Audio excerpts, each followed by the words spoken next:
Assalamualaikum warahmatullahi wabarakatuh. Bapak Ibu wali siswa yang saya hormati, berikut saya lampirkan rangkuman sosialisasi hasil rapat sosialisasi kelas 4 yang dilakukan pada hari Sabtu 29 Agustus 2020. Sebelumnya saya merasa kecewa sebenarnya yang datang cuma 5 orang. Padahal ini kan untuk kebaikan kita juga. Program-program selama 1 tahun biar nggak ada salah paham antara pihak sekolah dan orang tua. Ya tapi bagaimana lagi, mungkin pada punya kegiatan masing-masing yang nggak bisa ditinggalkan, it's okay lah. Jadi ini saya buatkan rangkuman sosialisasi yang mencangkup secara garis besar aja ya. Untuk lebih lengkapnya bisa Bapak Ibu tanyakan ke bidang kurikulum Pak Huda. Jadi yang saya rangkum di sini secara garis besar atau secara umumnya aja. Oke. Ini dia hasil rapat. Pertama, pembelajaran. Pembelajaran masih berlangsung secara online sampai waktu yang belum bisa ditentukan. Dikarenakan perpanjangan PSBB, pembatasan sosial berskala besar, dan juga himbauan dari pemerintah pusat bahwa sekolah yang masih mencoba melakukan pembelajaran tatap muka maka akan dikenakan sanksi berupa pencabutan izin operasional sekolah. Ya, jadi untuk sampai saat ini kita harus berlapang dada bahwasanya pembelajaran masih harus berlangsung secara online sampai waktu yang belum bisa ditentukan. Ya, adapun ikhtiar kita atau usaha kita, ya kita sama-sama tetap menjaga protokol kesehatan, tetap menjaga kesehatan diri masing-masing, dan juga banyak berdoa agar pandemi ini segera berakhir. Dikarenakan jika sekolah nekat untuk membuka sekolah dan misalnya membuat shift-shiftan yang masuk beberapa orang hari ini, kemudian besok berapa orang lagi, ya, jika ketahuan maka akan dikenakan sanksi berupa pencabutan izin operasional sekolah. Kemudian yang kedua, tadi yang pertama tentang pembelajaran masih berlangsung online. Kemudian kedua, program tahfiz. Pembelajaran tahfiz kedepannya hanya akan diperuntukkan bagi anak yang telah lulus tes membaca Al-Quran dan sudah dapat sertifikat layak menghafal. Saat ini sekolah akan lebih memfokuskan pada bacaan anak-anak terlebih dahulu, seperti makharijul huruf, tempat keluarnya huruf. Makharijul huruf itu tempat keluarnya huruf, sifat huruf, hukum tajwid, dan lain-lain. Dikarenakan menghafal akan lebih mudah apabila anak-anak sudah sudah lancar dan baik dalam membaca Al-Quran. Jadi kedepannya nanti akan ada tes secara keseluruhan. Nah, anak-anak yang sudah layak atau bacaan Al-Qurannya sudah lancar, sudah bagus, maka dia akan mendapatkan sertifikat layak menghafal. Nah, dia boleh menghafal tuh. Sedangkan anak-anak yang bacaannya masih kurang bagus, masih ada beberapa kesalahan di makharijul huruf, sifat huruf, dan tajwidnya masih belum paham, maka anak tersebut akan ikut program Iqra nanti. Jangan marah, kenapa diturunkan lagi ke Iqra? Ya, karena menghafal akan lebih mudah apabila anak-anak benar-benar sudah paham akan huruf, sudah paham akan sifat huruf, sudah paham akan hukum-hukum tajwid. Jadi nggak ada salahnya, karena belajar Al-Quran itu ya nggak sebentar. Kalau mau baik, kalau sekedar belajar aja sih cepat. Cuma kalau mau hasilnya baik, ya tentunya harus berani berproses. Jadi kedepannya nanti akan ada tes secara keseluruhan. Anak-anak yang sudah lancar bacaannya akan mendapat sertifikat untuk menghafal, dan adapun yang belum akan dibimbing lagi dengan membaca Iqra, dibimbing lagi lewat pelatihan Iqra. Jadi jangan malu kenapa anak saya udah Al-Quran terus ke Iqra lagi. Ya namanya belajar. Saya juga masih belum sempurna bacaannya. Jadi jangan malu ketika anaknya turun ke Iqra. Malu lah kalau anaknya buru-buru belajar Al-Quran tapi bacaannya salah. Nah, itu baru malu. Jadi kita mulai dari awal lagi nanti. Oke, untuk tahfiz masih ada lanjutannya. Akan tetapi dikarenakan pembelajaran masih berlangsung secara online, maka untuk program pembenahan dan juga tes membaca Al-Quran para siswa-siswi belum bisa dijalankan. Pembelajaran tahfiz masih berlangsung seperti biasa dengan lebih memperhatikan atau menekankan aspek tahsin. Apa sih tahsin? Membaca dengan benar. Apa aja tuh aspeknya? Misalnya tempat keluarnya hurufnya udah benar, terus sifat hurufnya juga udah benar, kemudian hukum-hukum tajwidnya juga udah benar.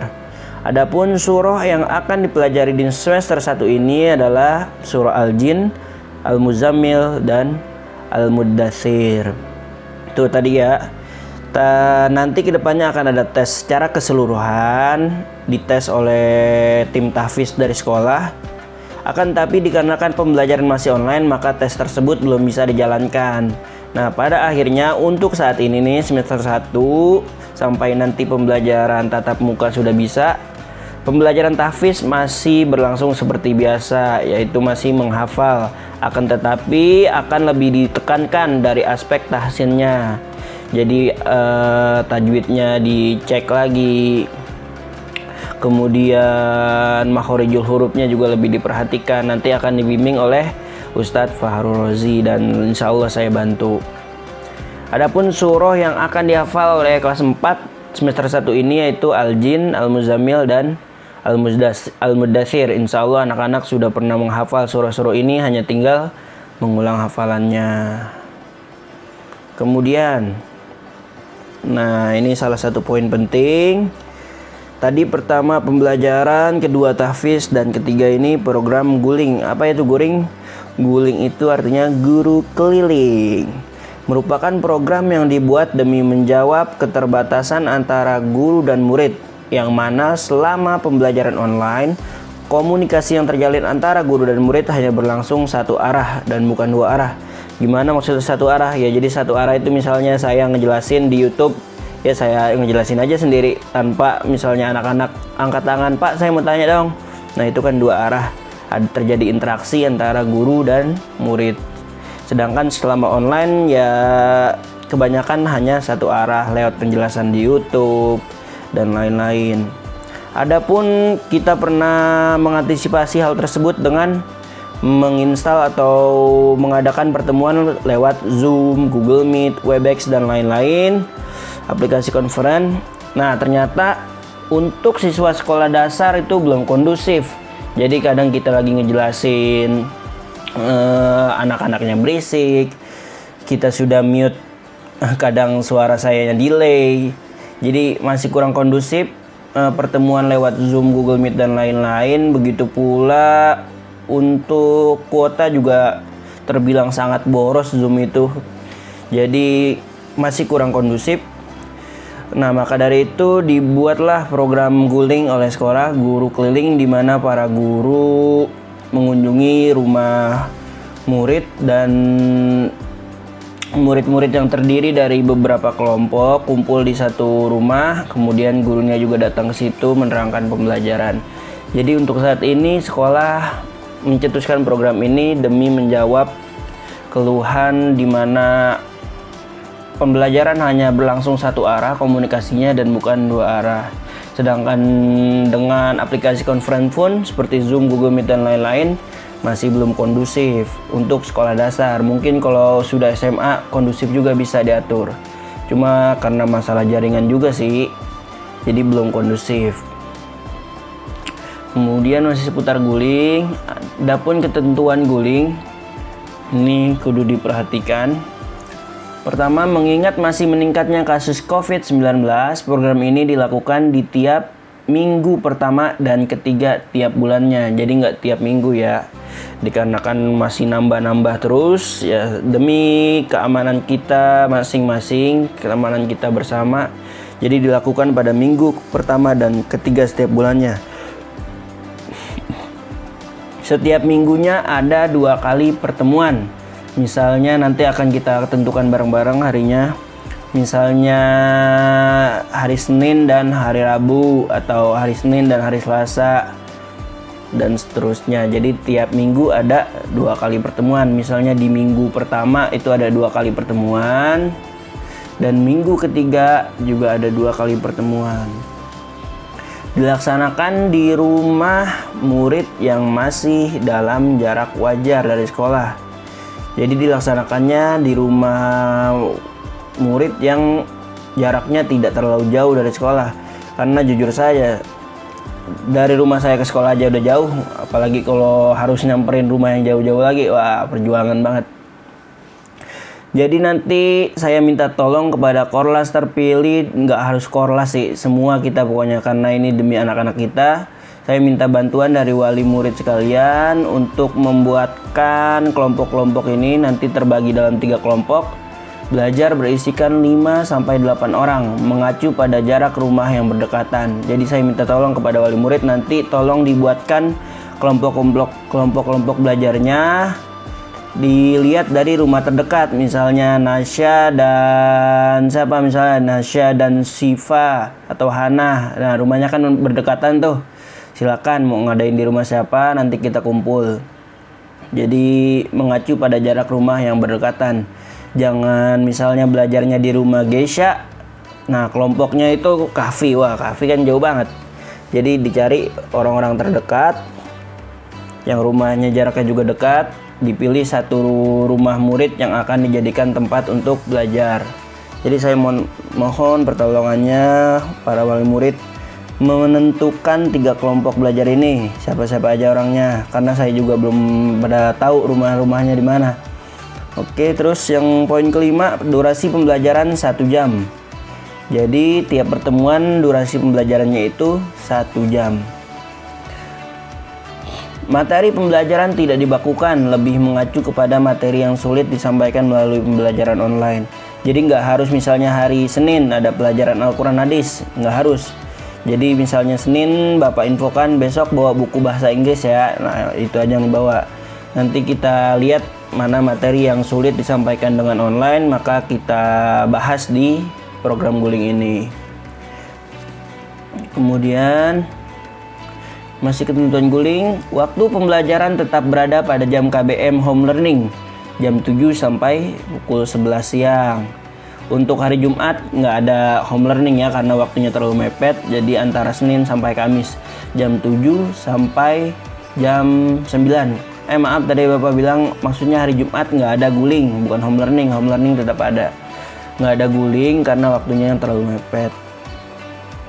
Jadi nanti pembelajarannya itu tetap pada jam KBM home learning, yaitu dari jam 7 sampai jam 11, nggak lebih dari jam itu.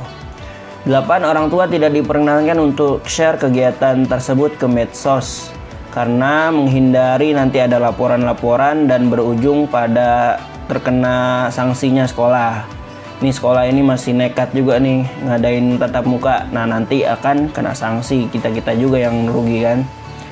Jadi tidak diperkenankan untuk foto atau video di-share ke media sosial. Kemudian yang 9, selama pembelajaran orang tua tidak diperkenankan untuk mendampingi anaknya. Jadi ketika para guru memulai pembelajaran ya jangan ditonton. Kita bukan topeng monyet. Ya jadi jangan ditonton ya, Bapak Ibu silakan nunggu, cuman nggak usah tontonin anaknya, nggak usah nemenin anaknya. Biarkan kami para guru lebih fokus ke anak-anak, bukan fokus ke ibu-ibunya. Lebih fokus ke anak-anak dan mengajarnya juga lebih leluasa gitu. Terus yang 10, tetap mematuhi protokol. Ini apa ini? Tetap mematuhi protokol kesehatan. Maaf typo. Kesehatan dari pemerintah, memakai masker, face shield, mencuci tangan, menjaga jarak dan lain-lain. Tetap patuhi protokol tersebut demi keamanan kita bersama. 11, bersedia menjalankan Guling. Tentunya orang tua mengizinkan anaknya ikut. Seandainya tidak mengizinkan ya nggak apa-apa, karena Guling ini bersifat bersifat sunnah ya, mungkin nggak wajib. Jadi misalnya orang tuanya takut anaknya kenapa-napa berkumpul di suatu tempat ya nggak apa-apa. Kita akan tetap kasih dia materi online tanpa Guling. Kayak gitu. Jadi nanti akan saya kirim asesmen atau persetujuan. Siapa saja berapa orang yang setuju dan beberapa orang yang tidak setuju. Nanti akan saya sertakan linknya di grup. Oke, itu seputar Guling. Nanti ada pertanyaan tinggal chat Bu Yuni atau saya ya.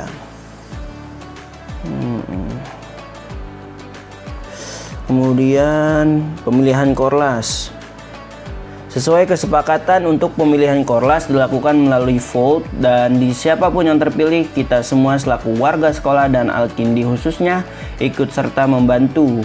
Buang ego masing-masing dan utamakan kelancaran berlangsungnya pembelajaran anak-anak. Mari kita selaku orang tua di rumah dan di sekolah beri mereka yang terbaik dengan sama-sama menjalin komunikasi yang baik. Ya, jadi saya mohon dengan sangat bangun komunikasi yang baik antara guru dan wali murid. Jangan ada suuzon di antara kita. Misalnya orang tua suuzon, ini Pak Izudin ngumpulin tugas doang cuman nggak dicek. Aduh, jangan. Catatan saya insya Allah lengkap. Tiap absen juga Bu Yuni pasti selalu ngecek. Foto-fotonya juga dilihat, nggak sekedar ngirim terus kita diemin aja, enggak. Karena nanti penilaian juga ya kami punya pegangan penilaian masing-masing. Saya juga punya buku nilai, Bu Yuni juga punya. Jadi jangan ada buruk sangka nih guru cuma nyuruh tugas kumpulin habis itu nggak dinilai. Nggak, insya Allah kami nggak begitu. Oke. Nah, adapun hasil dari vote sebagai berikut. Jadi sesuai kesepakatan karena nggak ada yang mau ditunjuk, jadi kita fair-fairan aja. Saya buatkan vote kemarin, semua nama ada di situ dan mama-mama sekalian yang memilih. Adapun hasil dari vote-nya tersebut, hasilnya adalah yang pertama Mama Nasya 33%, Mama Ahsan 19%, Mama GG 9,5% dan Mama Almira 9,5%. Jadi yang terpilih sebagai Korlas yaitu Mama Nasya, adapun Mama Ahsan ya sebagai wakilnya. Bukan berarti ketika Mama Nasya terpilih jadi Korlas yang lain bebas ya. Kita di kelas ini semua kerjasama bareng-bareng, nggak tergantung pada Korlas doang. Jadi semuanya ikut serta bareng-bareng demi kebaikan anak-anak kita. Jadi jangan egois, jangan mentang-mentang Mama Nasya yang terpilih, alhamdulillah saya bebas. Nggak kayak gitu. Kalau mamanya aja udah acuh tak acuh sama pendidikan anaknya, ya gimana anaknya mau semangat, gimana gurunya mau semangat ngedidiknya. Jadi saya mohon kita semua semangat, kita semua ikut kerjasama demi menciptakan generasi yang jauh lebih baik. Ini merupakan hasil real dari vote yang saya berikan. Berikut saya sertakan video hasilnya. Ini bukan karang-karangan saya ya. Saya videoin dari Google Form yang saya buat real, nggak saya edit. Berikut videonya.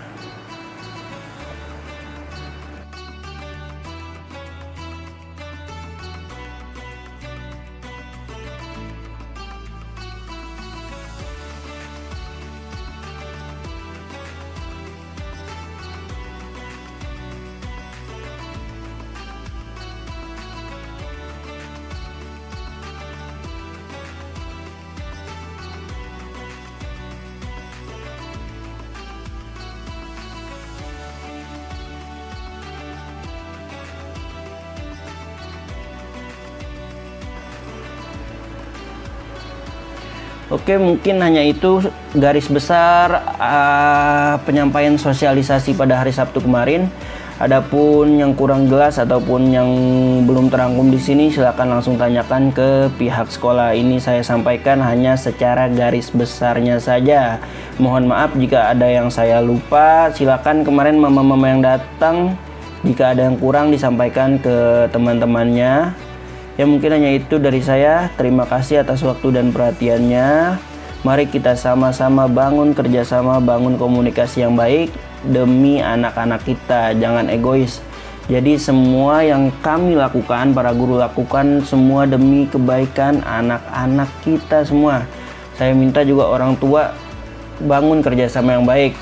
Jangan malas-malesan. Aduh, saya juga puyeng ini kalau orang tuanya juga udah masa bodoh sama anaknya. Jadi kita sama-sama ngedidik anak-anak kita, semoga dijadikan generasi yang soleh dan solehah. Wassalamualaikum warahmatullahi wabarakatuh.